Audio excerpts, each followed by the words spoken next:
सिंधु घाटी सभ्यता मोहनजोदड़ो से प्राप्त डांसिंग गर्ल इस समय ये काफ़ी चर्चा में है। विवाद इसको लेकर के क्या है, इस पूरे मामले को मैं आपको समझाने के लिए यहाँ पर आया हुआ हूँ। और ये विवाद आपका यही जून 2026 में भारत में, आप सभी जानते हैं एनसीईआरटी है हमारा, राष्ट्रीय शैक्षणिक अनुसंधान और प्रशिक्षण परिषद है, उसके द्वारा जो अभी न्यू एजुकेशन पॉलिसी आई गई है उसके तहत अभी जितने भी पाठ्यक्रम हैं उनको रिवाइज किया जा रहा है ना। तो अभी ये एक ऐतिहासिक प्रतिमा है, हमारे नेशनल म्यूजियम में रखी हुई है, इंडस वैली सिविलाइजेशन से मोहनजोदड़ो से प्राप्त है और ये डांसिंग गर्ल है। अभी जो है इसके पूरे स्वरूप को चेंज किया गया है किताब में।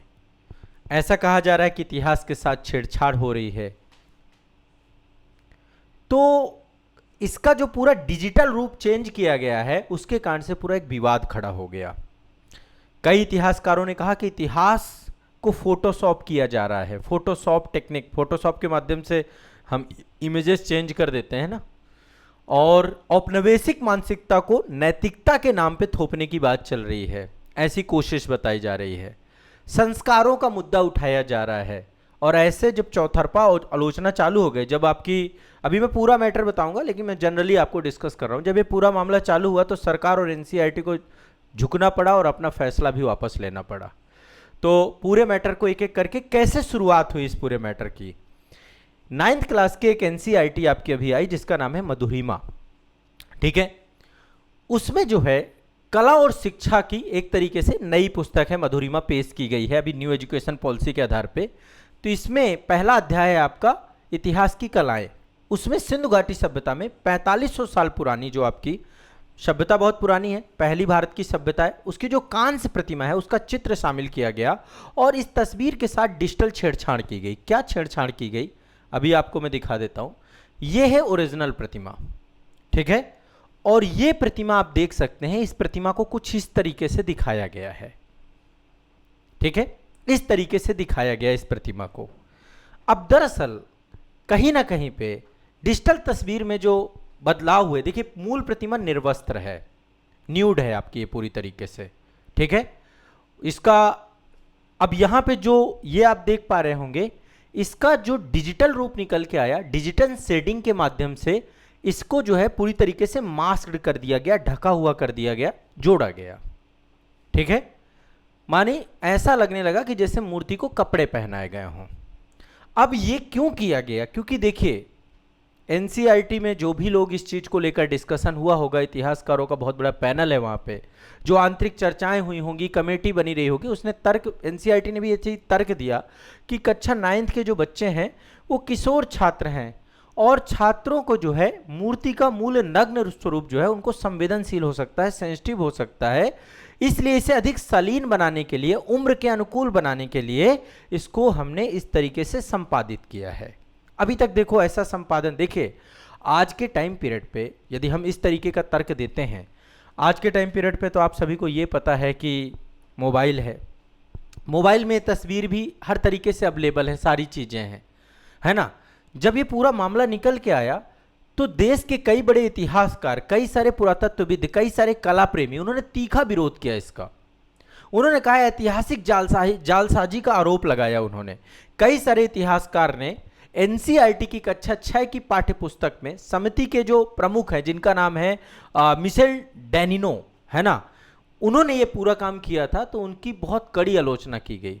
उन्होंने कहा कि पुरातात्विक साक्ष्यों को आधुनिक संकोच या आधुनिक नैतिकता के आधार पर बदलना एक फर्जी कलाकृति है, और ये बात सही भी है, इतिहास के साथ छेड़छाड़ नहीं होना चाहिए, ठीक है, फेक आर्टिफैक्ट नहीं होने चाहिए किसी भी तरीके से। विशेषज्ञों ने यह भी कहा कि कलाकृतियों को, मानव शरीर को सहज और नग्न चित्रण को अश्लीलता से जोड़ने की पुरानी जो कहानी, देखिए हमारे यहाँ तो खजुराहो के टेम्पल भी हैं, है ना, ये अंग्रेजी विक्टोरियन नैतिकता इसको बोलते हैं, है ना, ये प्राचीन भारतीय संस्कृति में आर्ट एंड कल्चर की रचनात्मकता के तौर पे इसको देखा जा सकता है ना, कि प्राचीन काल की। अब यही देखो, ये एक बहुत लंबा डिबेट है आपका, जब कभी खजुराहो वगैरह आप जाएंगे, वहाँ की जो मूर्तियाँ हैं उन मूर्तियों को लेकर के यदि आप उनको तार्किक, मैंने एक पूरा डिटेल वीडियो बनाया है इस पर, है ना, मेरा भारत दर्शन का एक वीडियो है, मैं चाहता हूँ आप लोग उसे जरूर देखिएगा। मैं खजुराहो टेम्पल में जा करके मैंने पूरा वीडियो शूट किया है और उस वीडियो में हमने पूरे तर्क के साथ बात की है कि उनका एग्जैक्ट मीनिंग क्या है। ठीक है, प्राचीन काल में चीजें बनाई गई तो हमारी ऐतिहासिक धरोहर है ना। तो जब ये पूरा मैटर चला, बहुत सारे इतिहासकार पुरातत्वविदों ने इसका जो है विरोध किया पूरे मामले को, तो कहीं ना कहीं पे जो है, अब देखिए कक्षा 6 की इतिहास की पुस्तक इससे पहले है, उसमें डांसिंग गर्ल की बिल्कुल असली और स्पष्ट तस्वीर छपी हुई है। तो कक्षा 6 के बच्चों के लिए तो सही तस्वीर है, कक्षा 9 के बच्चों के लिए वही तस्वीर आप छुपा रहे हो, वही अतार्किक बना रहे हो। आप समझिए ना बात को। कक्षा 6 में ये वाली फोटो है, ये वाली फोटो, 9 वाले में आपने फोटो ही बदल दिया। ऐसे तो इतिहास को फिर आप बदलते चले जाओगे, इतिहास में छोटी छोटी चीजें बदलती चली जाएंगी।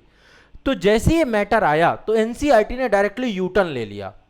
जनता, मीडिया, सोशल मीडिया लगातार आक्रोश, तो केंद्रीय शिक्षा मंत्रालय ने भी इस पे, अभी देखिए बड़ा बवाल चल रहा है। केंद्रीय शिक्षा मंत्रालय चाहे एनटीए इस समय विवादों के घेरों में, सीबीएसई विवादों के घेरों में, अब एनसीईआरटी का विवाद था, ये भी आके खड़ा हो गया। एनसीईआरटी ने क्या किया, एक आधिकारिक बयान दिया। निदेशक जो डायरेक्टर हैं दिनेश प्रसाद सकलानी, उन्होंने कहा, स्पष्ट किया कि धड़ को ढकने के पीछे कोई विशेष दुर्भावनापूर्ण कारण नहीं है। इसके पीछे का कारण यह है कि पुस्तक का जो ऑनलाइन डिजिटल संस्करण है, गलती मतलब उसको सुधारने की बात की कि असली तस्वीर ही अब अपलोड कर दी गई है ना। और भविष्य में जितने भी प्रिंटेड संस्करण हार्ड कॉपी निकलेंगे, डांसिंग गर्ल का मूल चित्र ही बहाल रहेगा, उसी चित्र को लेकर के चलेंगे। ये तो हो गया पूरा विवाद, ये हो गया पूरा मामला। अब इसमें देखिए आप लोग की अपनी सोच हो सकती है, आप लोग भी अपनी सोच और बहुत खुले विचारों से, बहुत संकीर्ण मानसिकता से आप अपनी इसमें सोच, ये संकीर्णता को दिखाता है कि जब आप इतिहास को छेड़ने लग जाते हैं तो ये संकीर्णता को दिखाता है ना। अब यहां पर देखिए, अब मैं थोड़ा सा इसके बारे में जनरली आपको कुछ जानकारी दे देता हूं। आप सभी जानते हैं सिंधु घाटी सभ्यता की खोज जो है 1921 में हुई थी दयाराम साइनी के द्वारा, फिर 1922 में राखलदास बनर्जी के द्वारा मोहनजोदड़ो खोला गया। 1926 में ब्रिटिश पुरातत्वविद थे जिसका नाम था अर्नेस्ट मैके, उन्होंने सिंधु घाटी सभ्यता की, जब मोहनजोदड़ो की खुदाई चल रही थी तब एक साधारण मलबे से इसको खोजा था, डांसिंग गर्ल को खोजा था वहां से। और ये पूरी लास्ट वैक्स मेथड से बनी हुई है आपकी, है ना। 10.5 सेंटीमीटर, लगभग 4 इंच की छोटी सी मूर्ति है, बहुत बड़ी मूर्ति नहीं है। कांस्य धातु से बनी हुई है, उन्नत तकनीकी से बनी हुई है, प्रॉपर लॉस्ट बैक्स मेथड से बनी है। लॉस्ट बैक्स मेथड क्या होता है, पहले मोम की मूर्ति बनाई जाती है, ठीक है, फिर मोम की मूर्ति के ऊपर मिट्टी लगाई जाती है, फिर उसको जो है आग में पकाया जाता है। जब आग में पकाते हैं तो अंदर की मोम क्या है, पिघल के बाहर चली जाती है, ठीक है। और 4500 साल पहले भी भारतीय उपमहाद्वीप में धातु विज्ञान कितना समृद्ध था वो इसको दिखाता है, ठीक है। तो ये जो पूरी की पूरी प्रतिमा है, इसमें आप देखिए ना, ये प्रतिमा आत्मविश्वास से खड़ी प्रतिमा दिखाती है, ठीक है। दाहिना हाथ कमर में है, ठीक है, बाएं हाथ जो है उसमें बहुत सारी चूड़ियां पहन रखी है। यहां पर देखिए बहुत सारी चूड़ियां हैं, गले में यहाँ पे मोतियों का एक जो है कौड़ियों का हार है, मोतियों का हार है, ठीक है। और 1947 में जब भारत पाकिस्तान का विभाजन हुआ तो दोनों देशों के बीच में, चूंकि बहुत सारी साइट पाकिस्तान में आपकी, तो जितनी कलाकृतियां निकली थी उसमें आधी आधी कलाकृतियों का बंटवारा हो गया, ठीक है। पाकिस्तान के पुरोहित राजा जो वहां के प्रीस्ट किंग थे, उन्होंने जो है कई सारी मूर्तियों को चुना, लेकिन डांसिंग गर्ल भारत के हिस्से में आई।